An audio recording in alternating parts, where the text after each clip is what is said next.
Hi guys, welcome back to Ethereal Orb. I'm Megan, and today I'm going to show you how I practiced my pours when I first started with mixed media paper. Canvases are not cheap, and I started out using some canvases and then realized I needed a less expensive way to practice.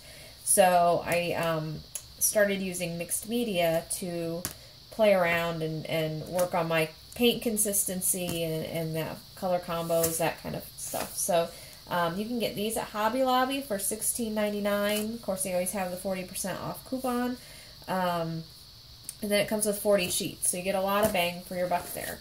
Now, obviously, it's going to be a little bit different from a canvas. You can't put, cups down and put it on your cups because it's just going to sag. So what I did to, kind of make it neat, not have it just run all over and make a mess, I used this is one of those absorbent dish drying things. I got it, I think, at Walmart for like $4.99, $5.99. And I just put my paper right on here and then let the paint get absorbed into this mat. And it worked really well for me.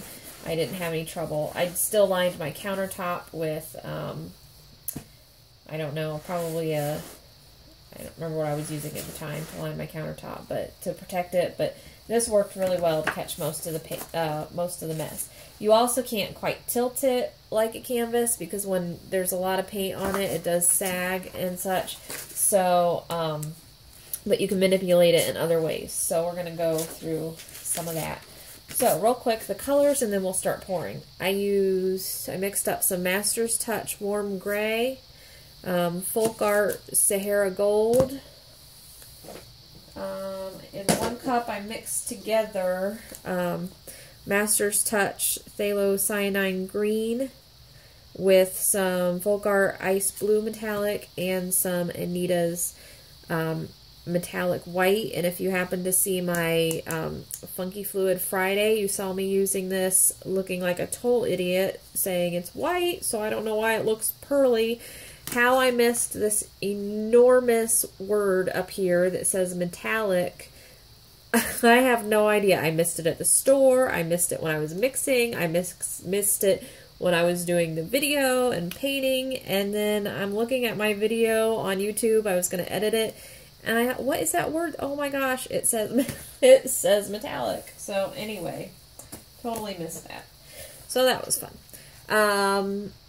And then I have some Anita's Royal Blue mixed up. And I do have some of this, just a little bit of this mixed together, or by itself. All of a sudden I got myself tongue-tied.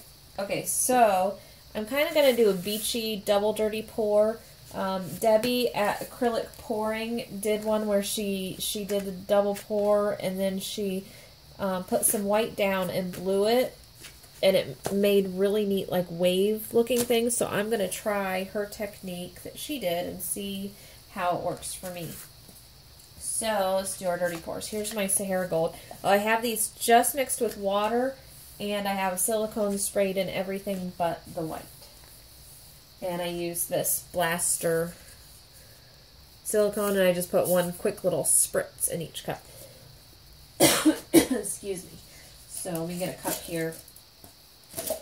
Okay, I'm going to just get 2 fresh cups because I used some of my recycled cups to mix the paint. And get kind of, let's see if I have another one over here. Nope. Not that's going to work. Okay, so 2 cups here. One, and I don't have a ton of paint mixed. Actually, I don't even need cups because I'm just going to pour. I'm going to pour my warm gray into my Sahara Gold.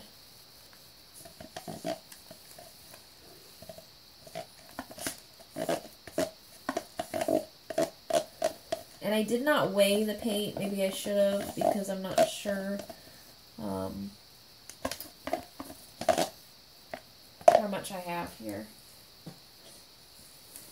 Okay, so I don't usually mix at all when I do a dirty pour, but I'm going to just barely, there we go. And then, where's my blues. Here's the mixture I have with the three colors, the Master's Touch green, the metallic blue, and the white. And I think I'll pour that into the royal blue.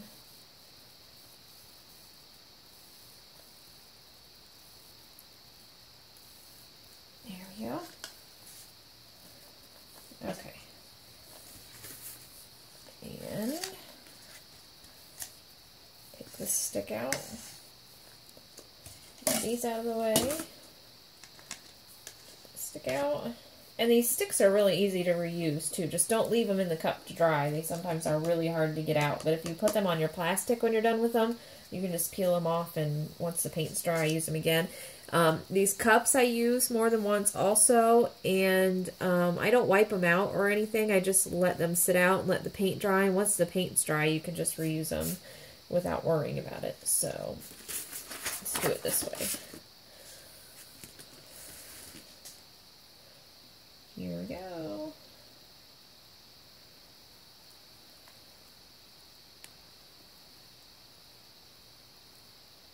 Wow, that royal blue got eaten up like crazy. Hardly any of it. Okay. So, now I can't pick the whole thing up and tilt it like a canvas. But the fun thing is... Oh, I forgot one thing real fast.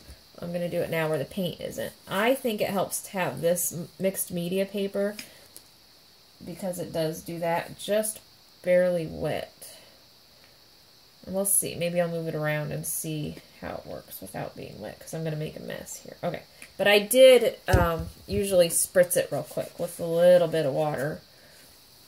The paint just moves better on it. Okay. But see, you can sort of bend it, and you can use that to your advantage, because if I wanted it to all go one way and then kind of go, that's kind of fun.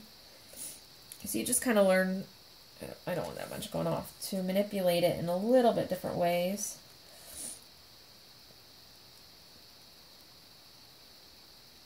I'm not going to let a ton pour out off the paper, just because I am just pouring on a drying mat and not like on plastic sheeting. Excuse me. So let's do this. And you can see, maybe not, it does curl a little bit. It's doing it right here. It dries flat though, so you'll think, oh my gosh, it's really warped. Mine have always dried flat. I've never had that be a problem. So, just so you know, they will flatten out. You could also use watercolor paper for this. They would hold up. I have a hair in there to this as well.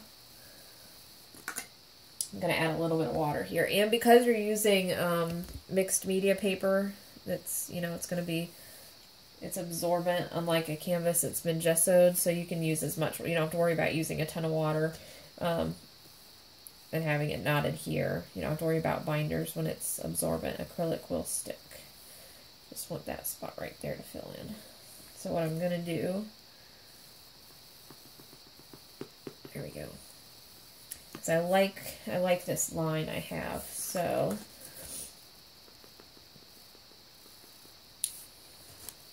This.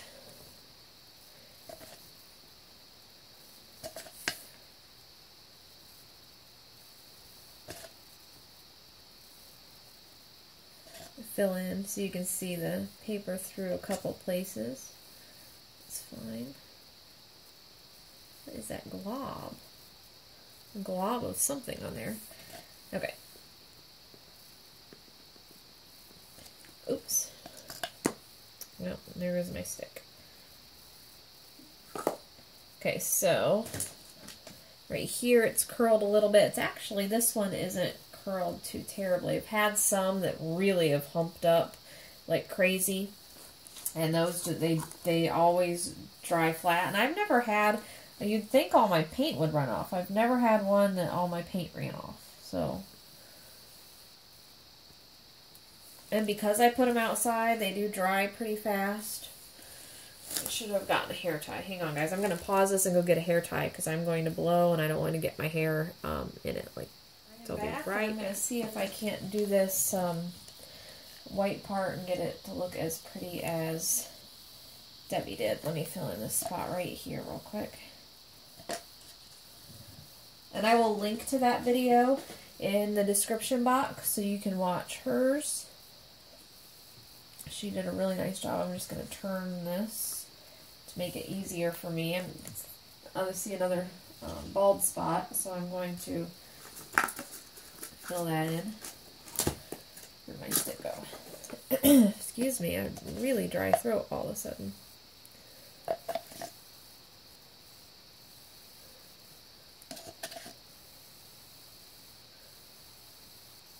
So, and this one is really not, oh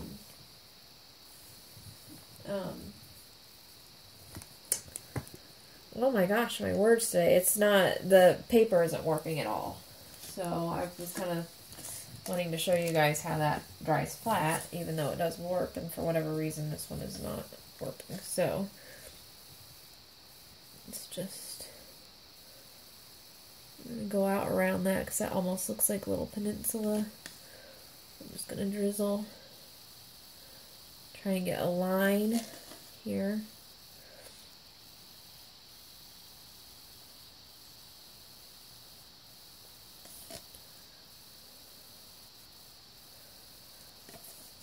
Oops, I'm going to get a little green in this white if I'm not careful.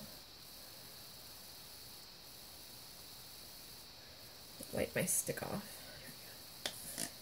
Okay, let's do that before it sinks or anything. I'm going to do a little bit at a time. So, get a straw.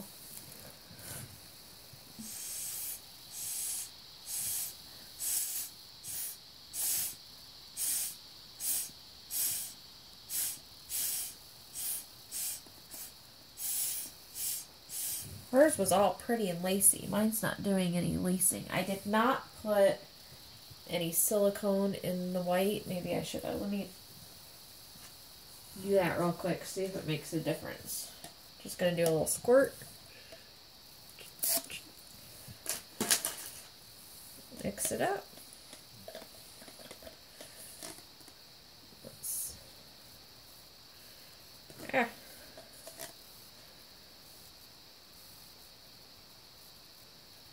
See if I can get some lacing.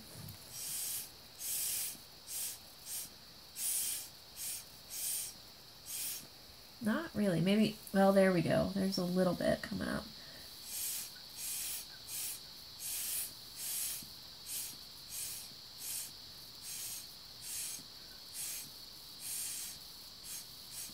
Definitely go watch hers, because hers was really pretty and really delicate.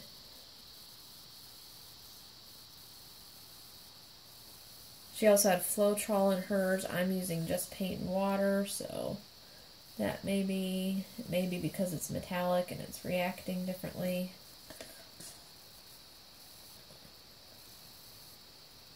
Or I'm not blowing quite the same. I'm going to do a little bit more down here too.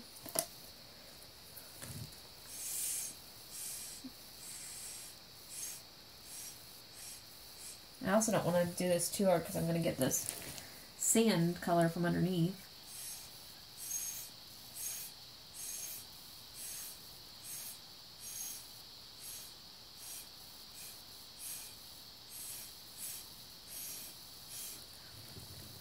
Yeah, see, that's not...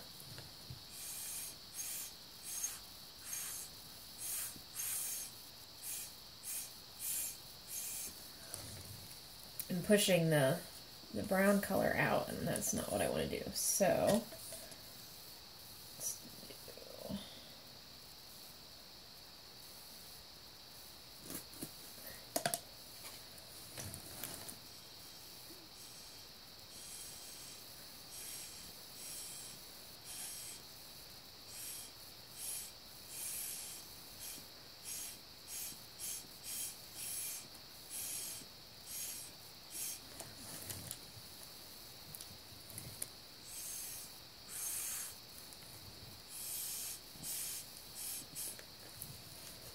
hers was much lacier and much prettier.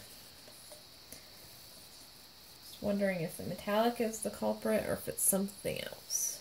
Just going to do a little bit more right there.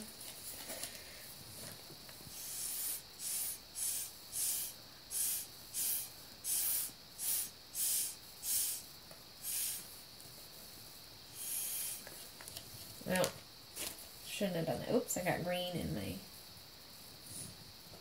sand.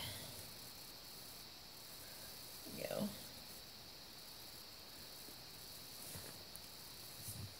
Okay. I think I'm gonna stop before I have too much going on. My plan was to have a little bit of waves out here also.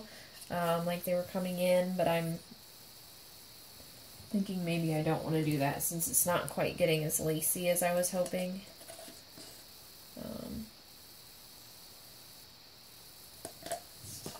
There's some pretty detail here anyway. I'm going to real fast where that white is. I know this is on paper, so I'm just going to do it really fast. I'm going to just torch very quickly, since this is on paper. The white. There we go.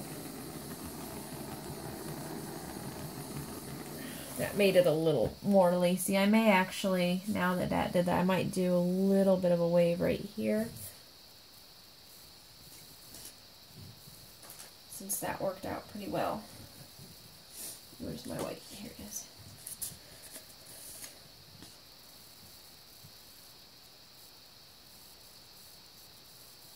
There we go. Just one little wave coming in. Okay, let's see how I can, because I want it to blow that way. Move it. There we go.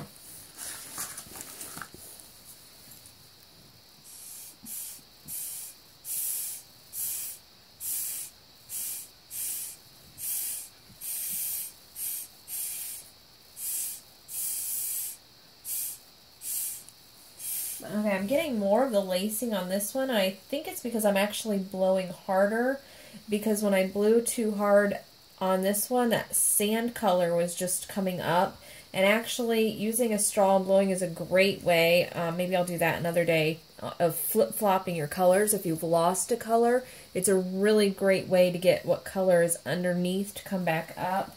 So, but since I don't mind the blue coming up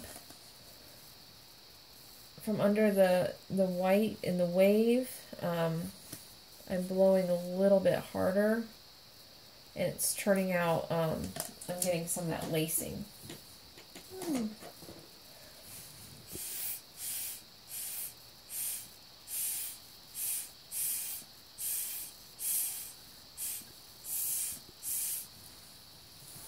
Okay, real quick torch.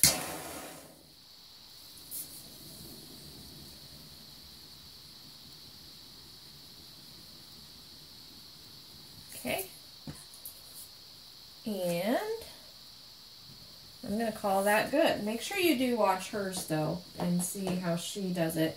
I am going to do one more thing before I let you guys go with this. If I can move this whole mat out of the way real quick. Okay. See, and then this is really easy to pick up and move. And actually, once it sets is when I would be able to move it outside and dry it in the sun on a towel. And get it out of the way. So it's also a great space saver. I'm going to peel some of this off real quick because I'm going to show you how easy it is to do a dip painting.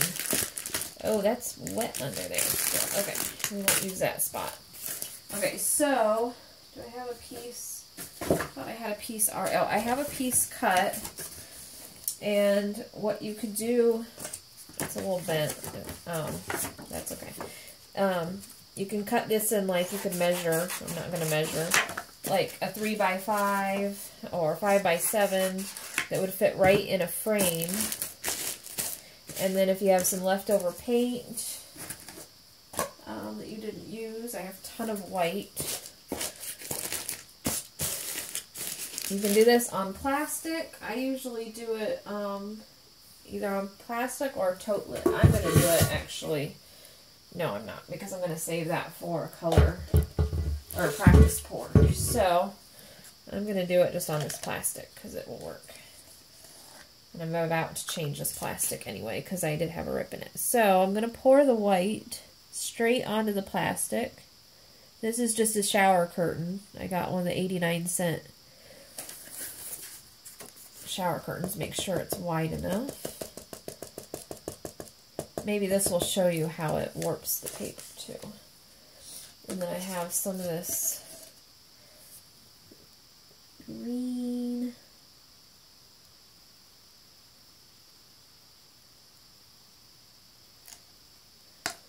Let's see, what do I have mixed here? I don't have a lot mixed. Let me mix up real fast. And I'll show you how I mix too. Let's do some purple.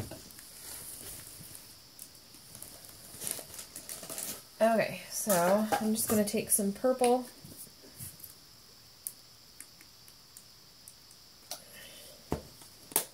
And then I just take my little thing of water. Other thing of water. And I just drizzle in a little bit by little bit until I have just where I like it.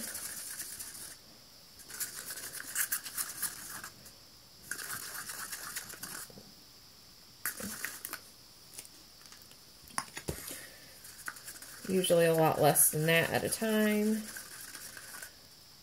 trying to hurry since I'm on camera. Nobody likes to sit and watch mixing. Okay, so let's do some purple.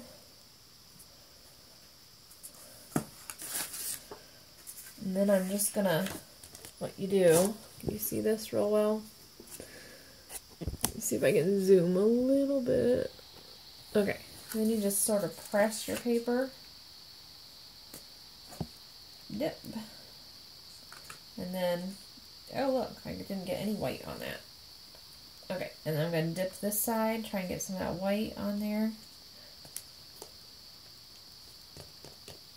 Press it down and lift it up.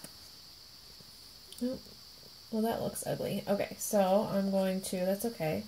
I'm going to just dip this side again right in that white and lift it up. See, it's a bad place to do it because I have so much dried paint on here. There we go. And see, we're getting cells and some pretty patterns.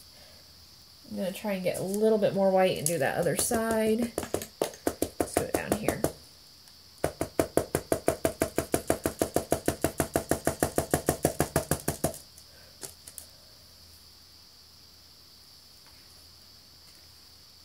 Okay, but you just dip. See, get some kind of neat things, but see how the paint is, or the paper is curling when I put it down. You'll really be able to see it. I'm going to dip just to get a little bit more of that white, if I can. You dip too much and it'll get muddy on you, but there we go. I would not stop there if I was just doing that for looks. I'm not real crazy about it, but it's not an even cut anyway. But I will, it does work to show you how the paper can warp. And there it is, curled. Let me give you a close-up. See how it's really curved. Okay, guys, it is dry. I left it on the drying mat and inside, and it took about 2.5 days to dry that way, just to let you know how long to expect it to take. You can see the shimmer from the metallic, excuse me, and it dried just how I left it, so that's great. It did, when I took it off, I've never had this problem before, it ripped a little bit. You see that? Right there and right there. I've had the backs a mess before and they didn't rip, so I don't know if I just have too much paint build up on that mat and it stuck to the paint. The wet paint stuck to the dry paint is kind of what I'm thinking. So, you know, maybe, I also, like I said, I usually had the paper a little bit damp, so maybe that was part of it too, because the paper was dry, but, just to let you know. And I was going to have the other one here to show you. It dried wonderfully as well, but it has disappeared. I brought it out of my painting room into the rest of the house to show my husband, and I put it down, and one of my kids must have picked it up, and I have one in particular, little toddler, who likes to throw things away, which is why we never have enough spoons. So I'm thinking it either got put in a toy box or put away with books, or it got thrown away. So if I come across it, I will show you guys real quick in another video that I'm doing. So sorry about that. As always, guys, happy pouring. Give me a thumbs up and comment if you have anything, and if there's anything you want me to see, just let me know. We'll see you next time.